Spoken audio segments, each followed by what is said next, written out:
used to determine what software can be installed on what device.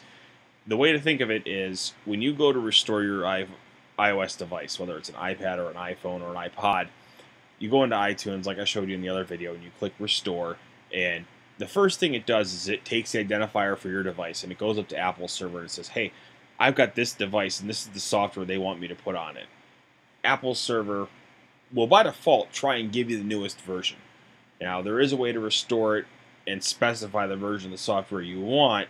The problem with doing it is if you specify a version that Apple is no longer accepting as a current version, their server will kick it back and say, no, I don't think so. So let's use, for right now, version 5.0.1 is the current version. Let's say you try to roll back to version 4.3.3. You just happen to have what's known as an IPSW, which is this file here. Okay, these files are the software files for Apple's iOS devices. Let's say you had the IPSW for your 4.3.3 version. Okay. You did a download previously and you saved the file that iTunes downloaded in case you ever needed it again. So not exactly a bad practice to do. So you go and you boot up iTunes and you tell it, hey, I want to restore this one. So you're going to hold in the Alt, or if you're on a Mac, it's the Option key, and you'll click the Restore button and you'll get a browse window. And you'll tell it, hey, I want to restore, you'll point it at this file, the IPSW file, and you'll say, I want to restore this file. As a matter of fact, we can actually demonstrate that a little bit here. I'll go ahead and bring up iTunes. And if I hold in the Alt key and press Restore, I get this wonderful little browse window here, and it wants to know where the file is located. Desktop, there's the IPSW. I could click this, click Open, and go through the whole restoration process. I'm not going to, because it's not necessary for this video. But the problem that you're going to run into is if the UDID and the current version that Apple is signing vary against what you're trying to put on there, it's going to reject it. Apple servers will come back and say, nope. And iTunes will say, there's a problem. I can't, you're not authorized. So the trick to it is you need to use another program to make iTunes think it's talking to an Apple server. And that program needs to have those unique identifiers saved in a little cache of its own.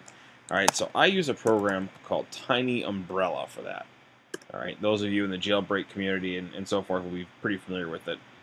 It's a handy little utility, and it kind of makes this process really easy. It does a lot of the hard work for you. Okay. So as you can see, I'm going to go ahead and boot the program up. You'll have to forgive the slowness. Apparently, recording video and doing this at the same time, not good. All right. So as you can see right now, it says TSS server is not running. It's kind of an irrelevant point for you at this time. All right. So we have some hash files already saved. As you can see, yes, I am a beta developer, so I do get access to the betas before everybody else does, and yes, they are on there. So if I go ahead and click a device, it'll say, oh look, here's the hash files for that specific device. There's your model, there's your ECID numbers, there's your serial number, device is connected because I have it currently plugged in. I'm going to click on this one. Oh look, the same device is connected. Go down here, recent device, well, it's the same thing. Okay. So what you'll want to do is when you're connecting a new device, let's say this window is actually blank. All right, you're going to go over to Advanced. You're going to want to save all available SHSH files.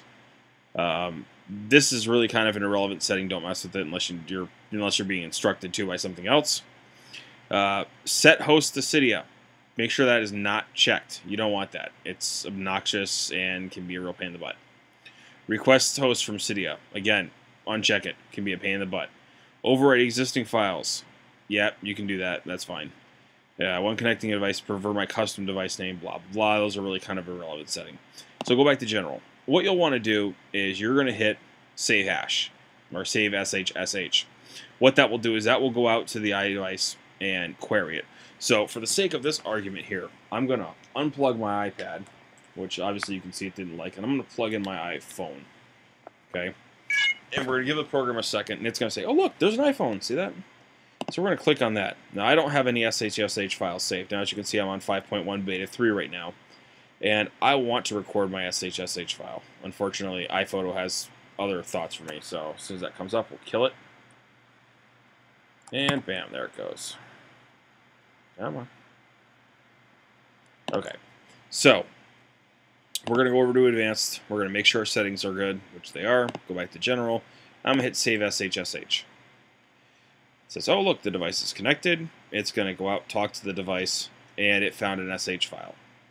So it just recorded hashes for all of these versions. So right now, I can roll back to iOS 4.1, 5.01, 5.01 beta 1, 2, and 3. All right. So now that I've got those, if I ever decided to do it, you'd start the TSS server. A little bit of extra tweaking I'm not going to get into. That's for another video. This is more about just how to save these settings. And that would allow you to actually back up. Now what this has done is it's taken a folder I've pointed it at under advanced settings and said, hey, I want to back up this stuff, those hash files to here. As long as you keep this folder backed up, you're in good shape. Okay. Personally, I use a program called CrashPlan, and I back up all my stuff, my entire user folder through that to another server. So all my data is secure. But in a nutshell, that is how you can go about securing your SHSH files so that you can roll back to previous versions of the software without having to get Apple authorization. Really handy if you're jailbreaking.